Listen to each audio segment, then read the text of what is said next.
السميع العليم من الشيطان الرجيم. بسم الله الرحمن الرحيم. السلام عليكم ورحمة الله wabarakatuh. Alhamdulillah, segala puji dan syukur kita rafa'kan kepada Allah Subhanahu wa taala atas segala ujian dan pedoman yang Allah turunkan kepada hamba-hambanya. Lalu sebagai hamba, perbanyakkanlah kita melafazkan kalimah tahmid Alhamdulillahi Rabbil Alamin. Selawat dan salam kita ke atas junjungan besar Nabi Muhammad sallallahu alaihi wasallam, baginda Rasul yang menyampaikan risalah dengan penuh amanah. Lalu sebagai umatnya, perbanyakkanlah kita melafazkan kalimah selawat ke atas Nabi kita sallallahu alaihi wasallam. Allahumma salli ala Sayyidina Muhammad wa ala ali Sayyidina Muhammad. Yang sama-sama kita hormati saf kepimpinan surau, yang dikasihi Tuan Imam, yang dimuliakan tuan-tuan muslimin dan muslimat, para tetamu Allah umat Nabi Muhammad sallallahu alaihi wasallam. Alhamdulillah, insya-Allah pada malam ini kita akan terus pengajian kita. Kita menggunakan kitab Nas-Sahih wal Ibad, himpunan nasihat-nasihat kepada hamba, yang terdapat lebih kurang dalam 245 nasihat, dan sebahagian besarnya sejumlah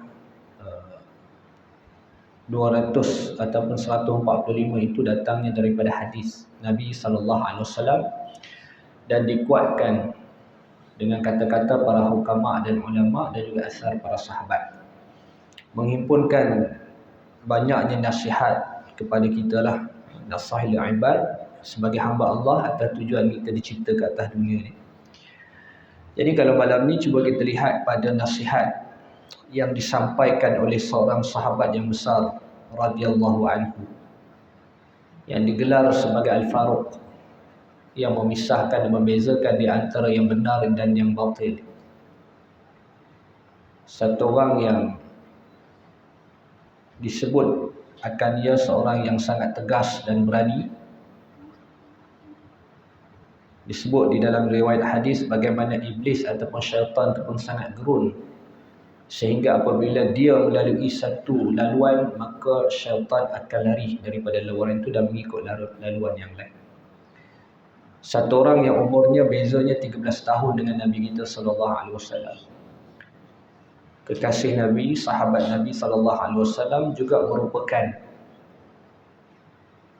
ayah mertua.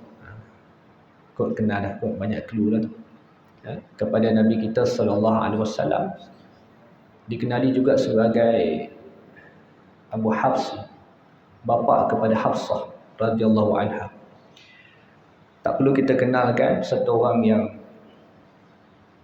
pada siangnya sangat dikenali seorang yang tegas, yang berani, tetapi pada wajahnya terletak ataupun ternampak lekukan pada pipi kiri dan kanannya, menunjukkan dia satu orang yang banyak menangis kerana agama, banyak menangis kerana Allah.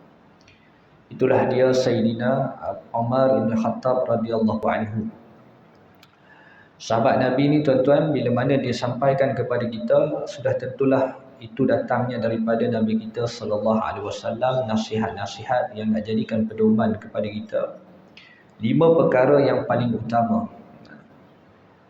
Kata Sayyidina Umar, ra'aitu jami'al akhilla'i falam ara khalilan afdala min hifzil lisan. Ada 5 perkara ataupun 5 nasihat yang disampaikan oleh Sayyidina Umar kepada kita untuk kita faham tujuan kehidupan kita ini. Katanya yang pertama, ra'aitu jamil akhilla falam ara khalilan afdala min hifzil lisan. Aku telah melihat semua kawan, namun aku tidak mendapati seorang kawan pun yang lebih utama daripada menjaga lisan. Bila sebut anggota lisan ni, ataupun lisan ni, dia terkait dengan anggota yang 7. Itulah disebutkan sebagai lidah. Lidah ni kita kena jaga sungguhlah. Kalau kita lihat dalam hadis yang lain menyebutkan hati diciptakan cenderung untuk mencintai orang yang berbuat baik dan cenderung membenci orang yang telah melakukan kejahatan kepadanya. Maka sebaik-baik perkara yang ma'ruf itu adalah dengan perbuatan dan perkataan. qaulun ma'ruf, bercakap perkataan yang baik-baik. Seminimum amalan yang boleh kita lakukan untuk kita menjadi orang baik adalah kita bercakap dengan perkataan yang baik. Kita jumpa kawan pagi-pagi, kita cakap benda yang baik. Kita tak bergosip, kita tak cerita buruk orang, kita tak buka aib orang. Maka itu membahagiakan orang lain. Sebab itu kalau kita lihat anggota lisan ini pernah disebut oleh seorang penyair Arab, dia mengatakan luka disebabkan lembing sembuh dengan mudah, tetapi tiada sembuh disebabkan lidah. Hati-hati ya. Luka disebabkan lembing sembuh dengan mudah, tetapi tiada sembuh disebabkan lidah. Tuan-tuan Salim perkataan tu tampal kat bilik. Trigger, peringatan. Sebab kalau kita luka fizikal kita, maka paling kurang pun tinggal parut dan darah tu sudah kering. Tetapi sebabkan lidah yang sifatnya orang kata tak bertulang itu, bila dia keluar saja perkataan yang boleh menyakitkan hati orang, maka dia akan terkesan bukan setakat kita dengan dia, sampai keturunan pun, sampai kawan daripada kecil pun akan bermusuhan.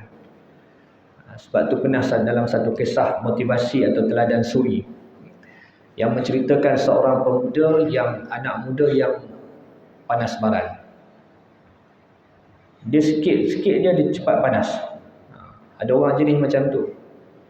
Tak salah pun dia marah, kalau salah lagilah dia marah. Memang ada orang macam tu, tengok muka pun tahu dah dia panas baran. Jadi ubat dia tak ada lain melainkan ibu dia. Walaupun dia satu orang yang sifat dia panas baran, tapi dia sangat taat kepada mak dia. Ini rahim ibu ni tuan-tuan. Kecil lagi kita dah bertawakal kepada ibu kan. Dengan kasih sayang ibu, kita yakin bahawa ibu tu akan bagi kita makan minum, walaupun kita tak minta dan sebagainya. Maknanya bergantung. Jadi apabila satu hari ibu dia kata, wahai anakku, mari ibu tunjukkan atau ibu nak berikan kamu sesuatu. Lalu diberikan kepada anak muda tu satu bungkusan yang berisi paku yang banyak. Lalu kata dia kepada ibu dia, untuk apa paku ni semua wahai mak, wahai ibu? Kata ibu dia, ibu nak setiap hari yang kamu lalui dengan perasaan marah, kamu ambil paku itu dan kamu pakukan di tembok di belakang rumah kita. Ada satu tembok besar tu, dia kata setiap hari yang kau lalui dengan perasaan marah, kau paku. Maka satu orang yang memang pemarah ni, hari-hari dia marah. Lalu setiap kali dia marah, dia pun pakukan di tembok. Sehingga apa? Sehingga habis paku tu. Lalu dengan besar hati dia jumpa mak dia, dia kata, wahai ibu, semua paku telah saya habiskan. Maka sekarang reda kemarahan saya. Lalu kata ibu dia, sekarang ibu nak bagi tahu. Setiap hari yang kamu lalui tanpa perasaan marah pula, maka kamu cabut paku tu. Paku yang banyak tadi telah dipaku-paku atas sebab dia marah. Maka apabila hari-hari yang kau lalui tanpa perasaan marah, kamu cabut paku tu. Satu hari tanpa kemarahan, cabut paku. Satu hari tanpa kemarahan, cabut paku. Lalu satu orang anak yang taat ikut saja perintah ibu dia, sehingga habis ke semua paku tu, menunjukkan bahawa dia sudah hilang perasaan marah dan panas baran dia. Siapa yang panas baran, cubalah beli paku kat hardware tu, bagi, tapi jangan pergi paku tembok rumah orang. Itu menambahkan marah orang kan. Rumah yang ada tembok lah. Lalu kata ibu, sekarang ibu nak tunjukkan kamu sesuatu. Dia tarik tangan anak ni, dibawa ke tembok tadi. Apa yang kamu lihat dia tu? Wahai anakku, apa yang kamu nampak? Lalu kata ibu dia, kata anak dia, kata aku melihat banyaknya lubang-lubang di tembok ini dia.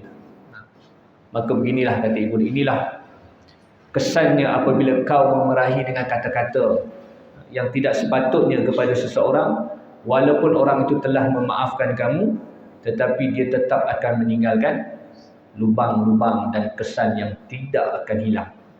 Maka sebab itu lisan ni disebut tadi lah.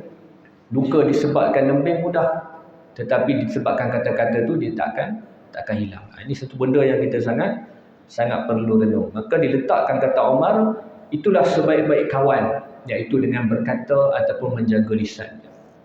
Bahkan dalam Al-Quran juga mengajar kita tentang adab-adab dan cara mana kita nak berkomunikasi, hidup bermasyarakat. Antaranya kalau boleh kita ambil daripada ibrah, pengajaran yang terdapat di dalam surah Al-Hujurat. Tuan-tuan buka surah Al-Hujurat ayat 10 hingga 12.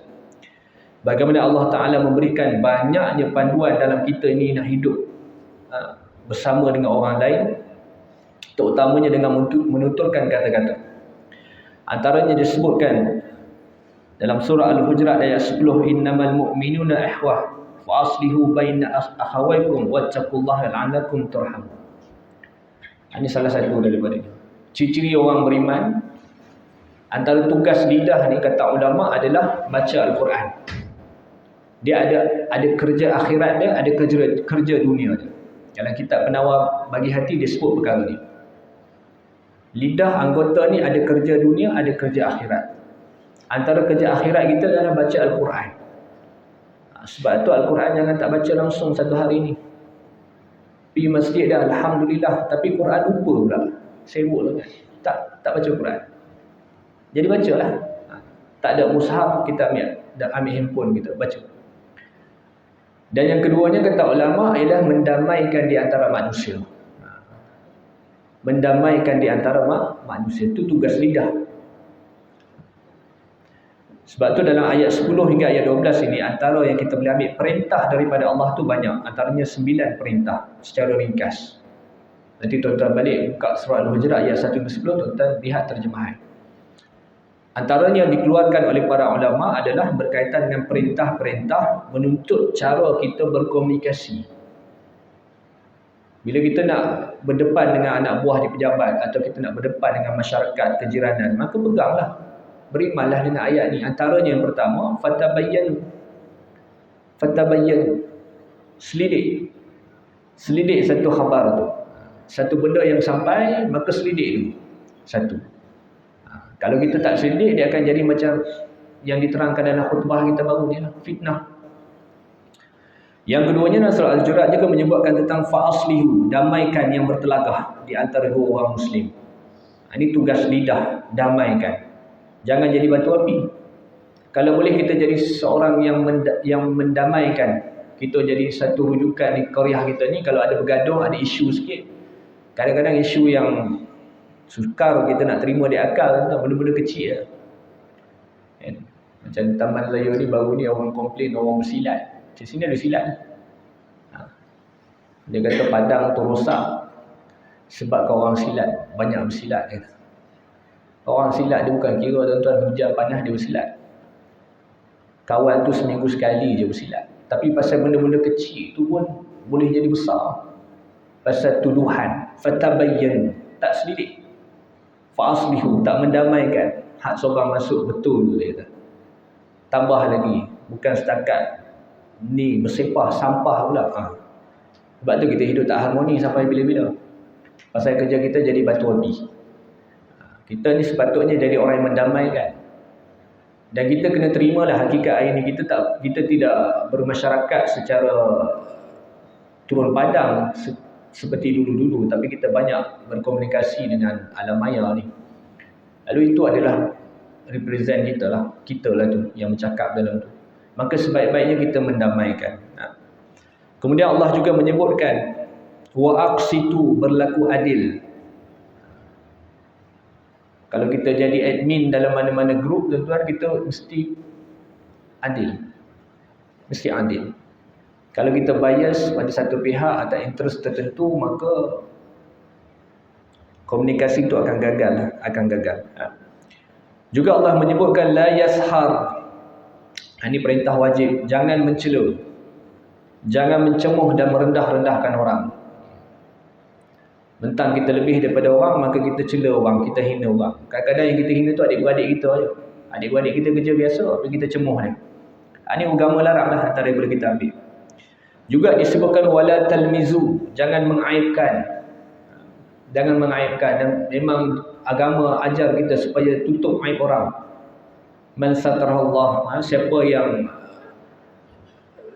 yang menutup aib seseorang, maka satarallah alaihi fi dunya wal akhirah. Allah akan tutup aibnya dunia dan akhirat. Siapa yang menutup aib seorang mukmin, maka Allah akan tutup aib dia. Hati-hati. Kemudian juga disebutkan sebagai wala tanabazu bil alqab. Jangan, kalau boleh istilah hari ini kita kata, jangan label orang dengan gelaran yang buruk. Kadang gelaran tu tak buruk tapi kita nak bagi itu jadi buruk. Orang kata tu siapa tu? Itu geng surau. Buruk ke baik geng surau? Kalau boleh kita tukar, kita tak guna geng surau, kita tak geng rumah Allah. Tak ada siapa nak main-main dah. Kalau geng surau orang main-main. Padahal sepatutnya kita kena banggalah pasal Nabi nisbahkan masjid itu adalah min buyutillah, di antara rumah-rumah Allah. Apalagi kalau kita bagi gelaran-gelaran yang buruk pasal tu orang yang tidak disukai, itu lebih lagi haram hukum dia. Dan juga disebutkan di dalam surah Al-Hujurat, ijtanibu katsiran minadh-dhann, jauh daripada syak wa sangka, bersangka-sangka buruk dengan orang, jauh. Wala tajassasu, jangan cari kesalahan orang lain, benda yang tak terzahir jangan dicongkil, jangan digali. Jalan macam tu saja, biar saja, melainkan dia jinayah. Ada orang dapat bezalah benda tu. Kalau benda tu jenayah, kita kena congkil lah, kita kena bongkar, sebab kita tak mau bersubahat dengan jenayah tu. Orang makan duit, orang bagi amanah, dia pegang duit, dia makan duit, kita senyap, jangan cakap lah, jangan buka aib orang. Bukan, itu bukan aib, itu jenayah. Dalam agama ada hukum dia. Aib benda-benda di sini, benda yang dia tak suka, jangan kita sebut. Kadang fizikal dia tempang sikit ke, badan dia mungkin tak berapa, ni sana orang aibkan dia macam-macam. Wala tajassasu, jangan cari kesalahan orang lain. Wala yaqtab, ya akhirnya Allah kata jangan mengumpat. Ni mengumpat ni punca kita berbalah. Mengumpat ni dia tak serupa fitnah. Fitnah ni benda yang tak betul, benda yang tak ada diada-adakan. Mengumpat ni benda yang betul, tetapi seseorang itu tak suka mendengarnya. Kita mengumpat, kita kata dia ni, satu orang tu dia fizikal dia mungkin ada kekurangan, kita duk panggil dia, nama dia Mat, kita panggil Mat. Apa drama Melayu itu, Stempang ada lagu dulu tu kan, dia tak suka, kita mengumpat lah, kita cakap benda tu. Mengumpat, hati-hati, kita dah bahas kot dulu berkaitan dengan mengumpat. Ini di antara apa yang boleh kita ambil pengajaran daripada surah Al-Hujurat yang menyebutkan tentang perkara dengan, iaitu menjaga lisan, menjaga lidah kita. Sayyidina Umar pernah satu hari tengok Sayyidina Abu Bakar pegang lidah, maka ditegur, wahai Abu Bakar, kenapa? Kata Abu Bakar, inilah yang akan membinasakan, inilah yang membinasakan. Maknanya lidah ni, Abu Bakar kata, punca kebinasaan kita. Pasal bila bercakap je benda menipu, bila bercakap je benda fitnah, bila bercakapnya benda mengumpat, adu domba dan seumpamanya. Saya rasa terkesanlah dengan khutbah baru-baru ni kan, sangat mendasar kepada akhlak orang Islam. Yang hari ini tak terkawal lah, sangat tak terkawal. Baik. Kemudian kata Sayyidina Umar yang keduanya, wa ra'aitu jami'al libas falam ara libasan afdala minal wara'. Aku tidak pernah melihat aku telah melihat semua pakaian, namun aku tidak mendapati sehelai pun pakaian yang lebih utama daripada sifat al-wara'. Wara', waw, ra'in, wara'. Orang Melayu, bahasa Melayu pun wara' juga. Tetapi disalah fahamkan makna wara' ni. Kebanyakan orang kata wara' ni apa? Wara' ni orang yang nampak naif. Pakai dia naif, ataupun dia ni jalan menunduk, ya kan, tak pandang orang, dia ni wara'. Itu bukan wara'. Hak tu mungkin kita boleh masuk dalam bab yang seperti zuhud. Itu pun tidak menepati sebenarnya. Wara' ni kalau kita lihat dalam kitab, dia kata berkaitan dengan sifat wara', Ibrahim bin Adham pernah menyatakan sifat wara' ialah dengan meninggalkan kesemua perkara yang berkaitan dengan syubhah. Adapun meninggalkan perkara-perkara yang tidak bermanfaat ialah dengan meninggalkan perkara-perkara yang sudah semestinya ditinggalkan. Dan Nabi perintahkan, jadilah engkau orang yang hamba yang wara', maka engkau menjadi orang yang paling taat beribadah. Pentinglah warak ni. Sebab tu kita kena kata warak ni bukan dari segi orang tu nampak jalannya menunduk, hidupnya nampak macam tak tengok dunia sangat. Tidak. Warak lebih daripada itu kalau kita boleh ambil istilah ihtiyat, berhati-hati.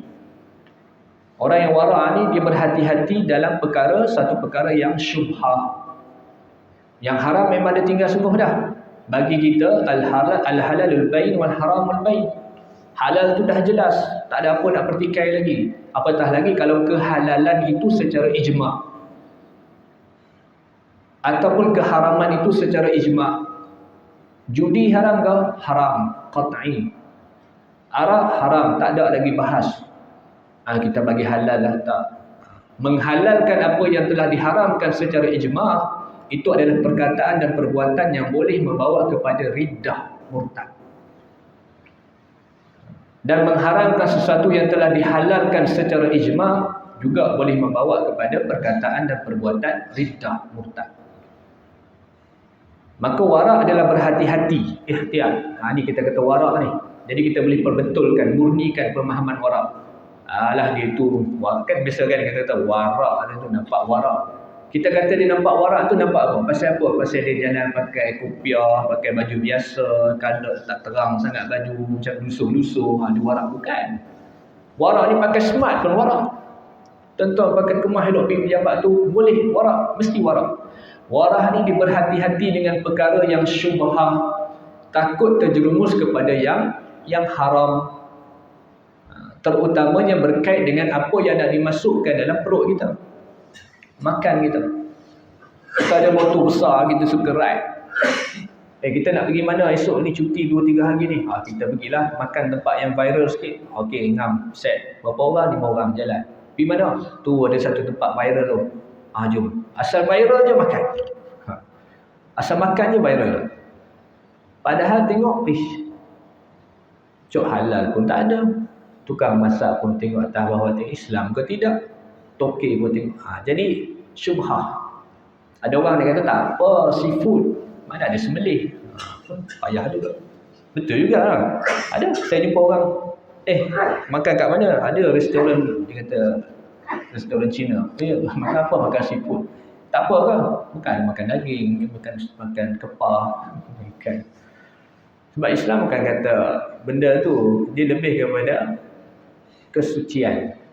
Kalau kita masuk dalam bab halal dan thayyibat, bukan makanan tu yang syarak kata halal sahaja, tetapi penyediaannya, bahan-bahan, dan juga termasuklah orang yang nak masak tu juga, bagaimana sifat dan kelaku dia.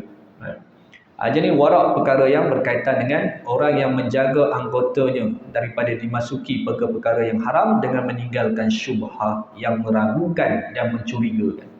Boleh tuan-tuan ya? Lepas ni kalau kita keluar dengan family, biasanya kalau kita biasa, tuan-tuan pergi mana? IOI kan? Sampai IOI tu biasa kita nak makan lah, anak-anak kan, 2-3 hari cuti ni. Jadi kita jalan-jalan, bang, ayah, tu bang, lapar lah, kita makan dululah sebelum jalan-jalan. Jomlah makan. Tengoklah kedai kan, banyak kedai tu kan? Ramai pula.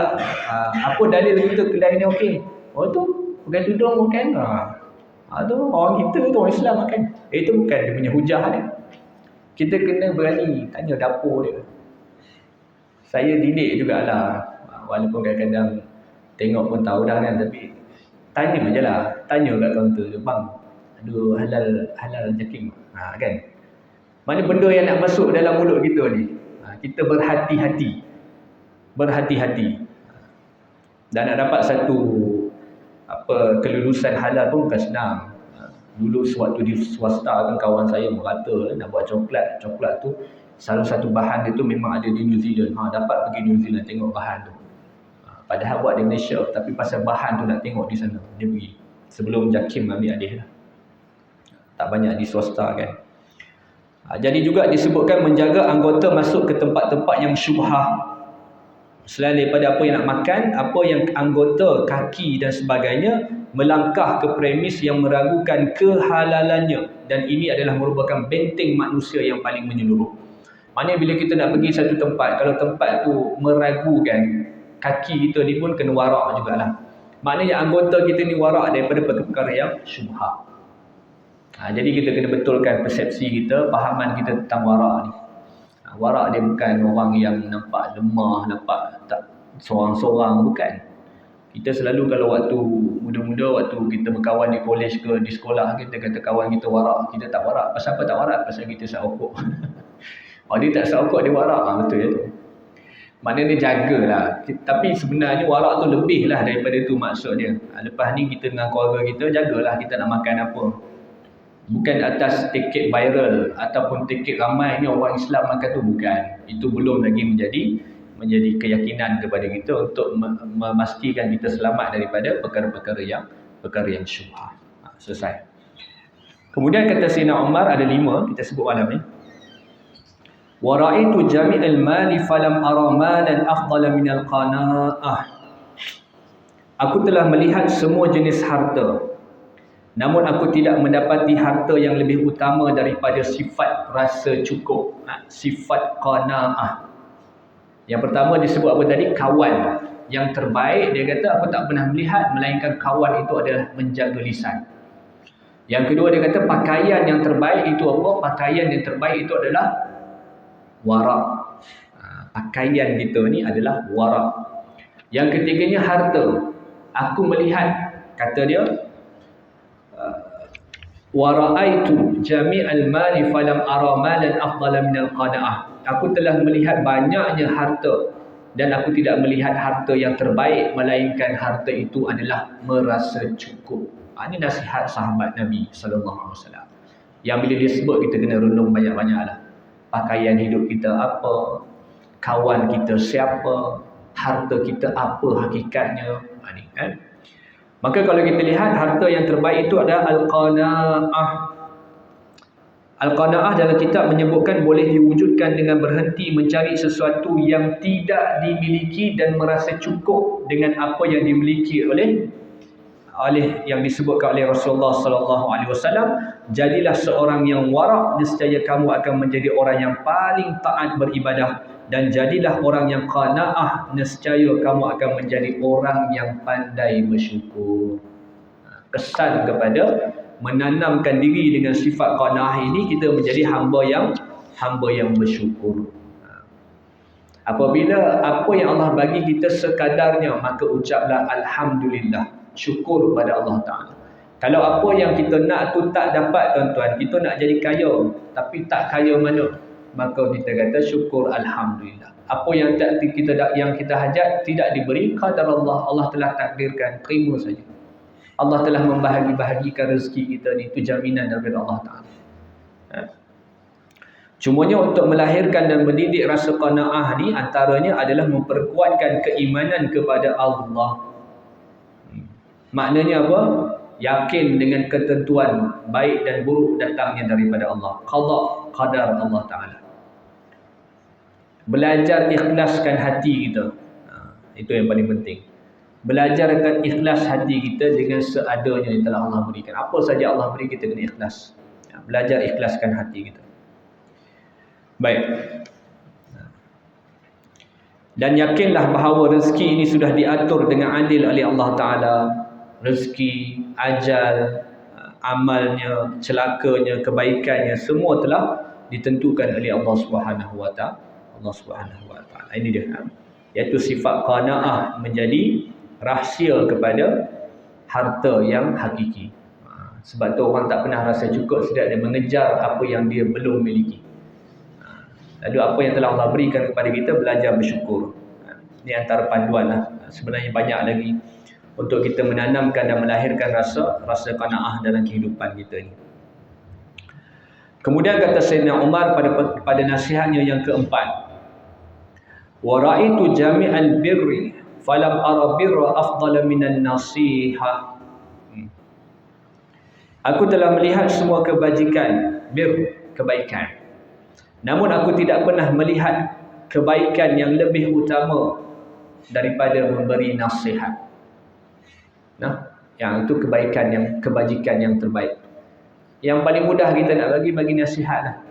Sebab itu kita ulang balik, nasihat ni dari segi bahasa ambil daripada perkataan nasaha. Ingat lagi? Nasaha maknanya apa? Tapis. Ada yang ingat? Alhamdulillah. Tapis daripada kekotoran. Sebab tu nasihat yang sampai biasanya kata-kata yang telah ditapis. Tak pernah lagi dengar orang nasihat maki hamba. Ataupun dia nasihat orang dengan suara yang tinggi, tak pernah. Macam cerita Piramli tu kan saya sebut dulu kan. Hutang baju aku mana pah? Kata. Marah. Abang ni sikit pun nak marah. Aku bukan marah, aku nasihat dah. Nasihat. Lunak lah nasihat ni. Ditapis kata-kata kita nasihat. Dan kita faham sekali lagi nasihat ni Nabi sebut 5 benda. Dalam hidup kita nasihat ni jangan kita tinggal 5 benda. Kalau boleh 24 jam tu ada lah. Yang pertamanya nasihat tentang hak Allah. Itu paling penting. Sebaik-baik nasihat. Ingatkan orang, nasihatkan orang tentang perintah Allah.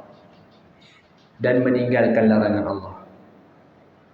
Yakin dan beriman dengan Allah Ta'ala. Itu nasihat yang paling utama lah. Ini kerja-kerja nasihat yang sangat baik. Mengingatkan tentang Allah. Yang keduanya iaitu hak Al-Quran. Nasihatkan supaya baca Al-Quran. Tadi kita sebut tadi. Musim orang bantah. Bukan musim lah. Isu orang bantah. Menghina Al-Quran. Sehingga dibuat secara undang-undang yang boleh. Maka orang Islam marah. Maka soalan kita. Bagaimana dengan Al-Quran kita? Apakah kita membaca Al-Quran satu hari ini 24 jam atau kita masih tak sempat lagi baca? Maka di situ sebenarnya yang kita ambil. Nasihat tentang hak Rasul sallallahu alaihi wasallam. Nasihat orang tentang Nabi, apa yang Nabi suruh, bagaimana akhlak Nabi. Ini kita, saya, tuan-tuan semualah, ahli keluarga kita terutamanya, nasihat menasihati. Nasihat tentang hak pemimpin. Mengikut apa yang pemimpin suruh itu dalam perkara ketaatan, tegur pemimpin yang salah, belajar dipimpin dan sebagainya mengikut ataupun acuan agama kita sendirilah.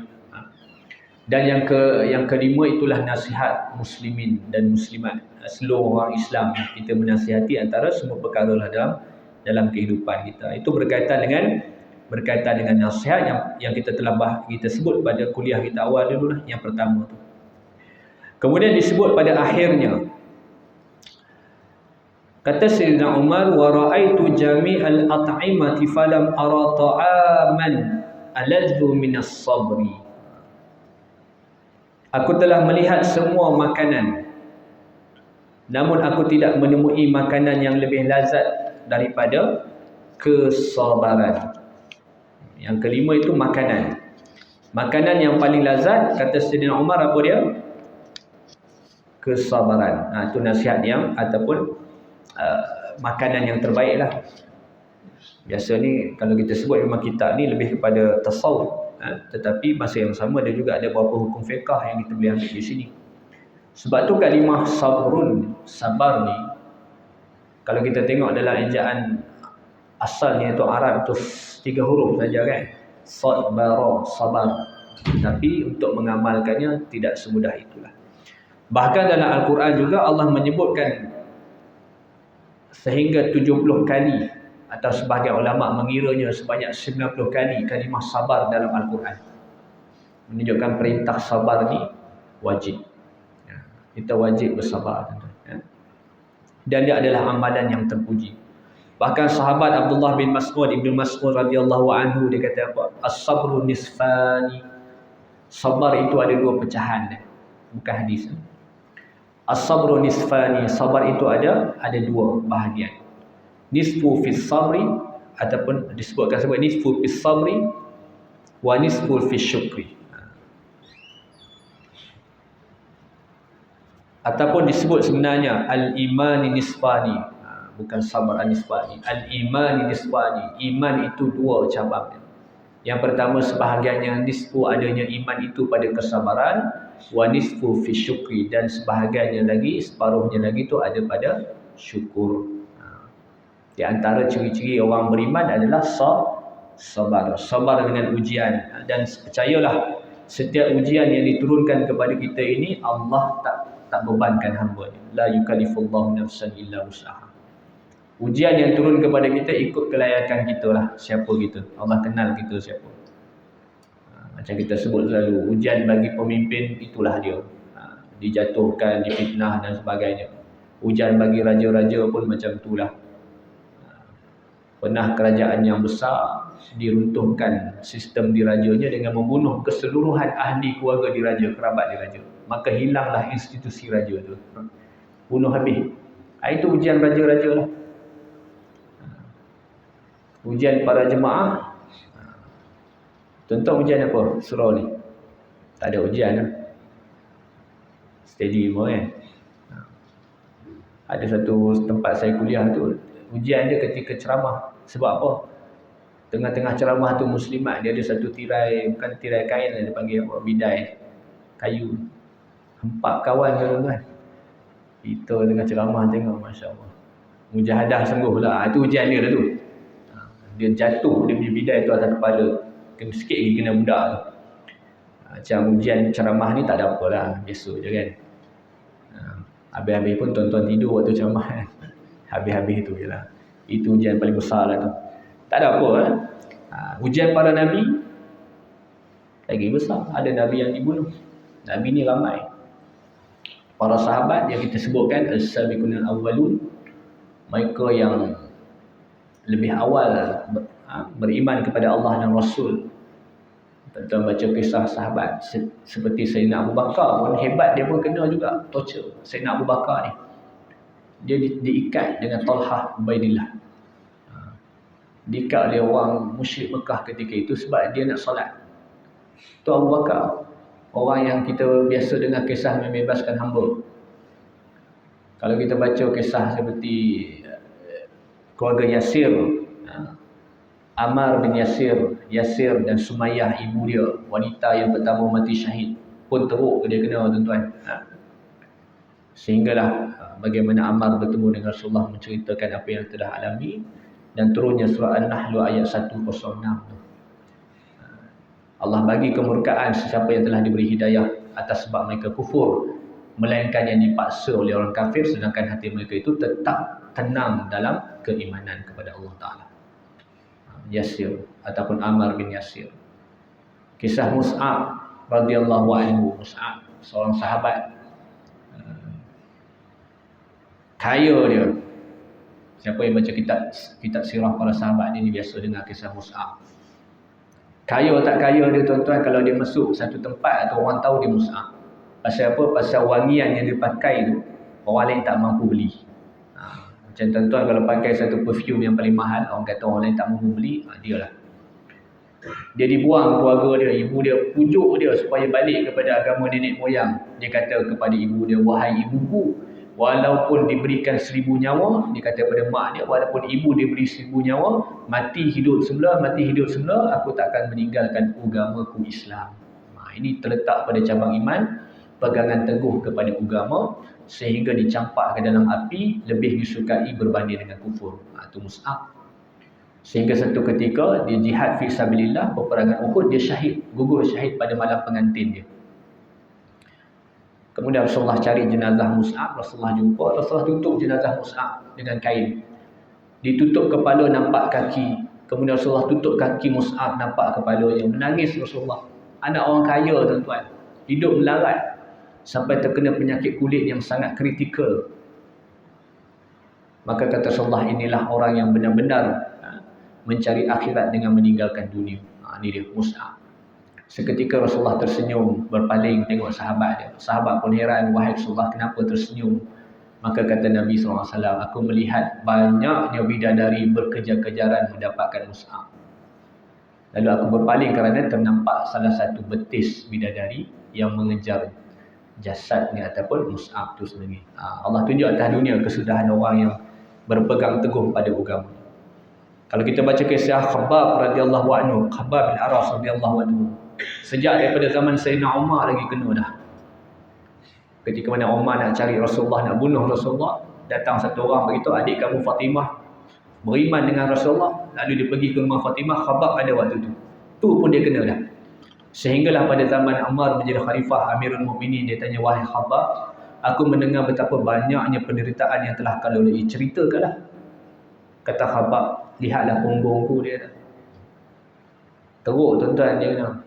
Siksaan dia tu, kalau kita tengok zaman rejim yang moden ni, semua buat. Semua jahiliah buat dah. Kan kita tengok macamnya kalau kita ambil rejim Pol Pot kan. Itu semua dia belajar daripada tamadun yang awal, jahiliah. Khabbab pernah dipakaikan dengan pakaian daripada besi, baju besi. Diletak di tengah padang pasir yang panas. Sehingga melumpuh punggung dia. Mai try sekali. Ambil pakai baju besi, letak tengah panas. Tahan setakat mana. Dia tetap pegang utuh dia pada agama Islam. Tuan dia wanita, bekas tuan dia, ambil besi panas, taruh atas ubun-ubun dia, kemudian dicucuk dia di punggung dia lagi.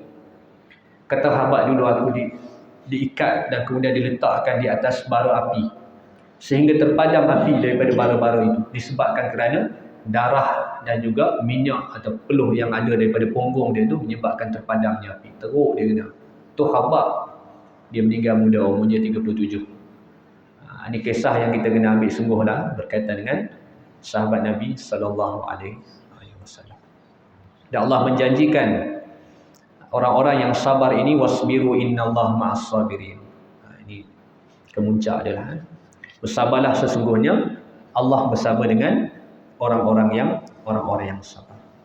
Jadi inilah di antara 5 nasihat pada malam ini, insya-Allah. Nanti kalau tuan-tuan balik, yang mana tak bawa orang rumah, dia kata, abang kuliah belajar apa hari ni? Oh, alhamdulillah hari ni ustaz bawa kitab. Tajuk dia kitab nasihat hamba. Wah, boleh abang cerita semua nasihat? Tak adalah, semua ustaz bagi 5 je. Oh, 5 tak banyak. Apa dia 5 nasihat ni? Entahlah, abang dah lupa lah. Tadi kawan ajak pergi minum, makan cekodok lah, apa keripak kat belakang, sampai naik tangga ada orang tegur lah, naik-naik. Abang tak ingat 5-5 dia tak ingat. Tuan-tuan jangan macam tu, tuan-tuan. Ini surau An-Nur, cahaya. Yang pertama apa kita ulang lagi lah. Ini mudah-mudahan ada lah melekat. Yang pertama apa nasihat dia? Yang bagi nasihat ni siapa dia? Sayyidina Umar. Kata Sayyidina Umar, yang pertama dia kata apa? Yang terbaik kawan itu adalah lidah, lisan, yang menjaga lisan. Yang keduanya, siapa nak bantu? Sebaik-baik pakaian ialah ni confirm balik rumah ni tinggal satu. Tuan jangan macam tu lah. Lama kita nak mengaji ni. Wara itu jamak libas falam ara libasan afdal minal wara. Sebaik-baik pakaian adalah sifat wara. Dan ketiganya iaitu sebaik-baik harta adalah merasa cukup, al-qanaah. Dan yang keempat itulah sebaik-baik perkara kebajikan adalah memberi nasihat. Nasihat siapa ni? Nasihat tentang hak Allah, hak Nabi, hak Al-Quran, hak pemimpin, hak kita rakyat ni, orang muslimin dan muslimat. Yang kelima itu adalah yang disebutkan sebaik-baik makanan. Kata Umar, aku tidak pernah mendapati selazat-lazat makanan melainkan kelazatan dalam sabar. Sabrun. Maka itulah antara yang kita kupaskan pada malam ini, insya-Allah. Nanti kita akan lihatlah beberapa nasihat lagi. Kita ambil juga daripada nasihat daripada para sahabat, dan kemudian kita akan sebut juga beberapa hadis Nabi SAW berkaitan dengan nasihat dalam kitab yang kita gunakan pada malam ini. Saya mohon kemaafan jika pasti ada kekurangan dalam penyampaian. Aku liqauli hadza, astaghfirullahalazim. Assalamualaikum warahmatullahi wabarakatuh. Subhanallah bihamdihi, asyhadu an la ilaha illa anta, astaghfiruka wa atubu ilaik. Wal 'asri innal insana. Izinkan ku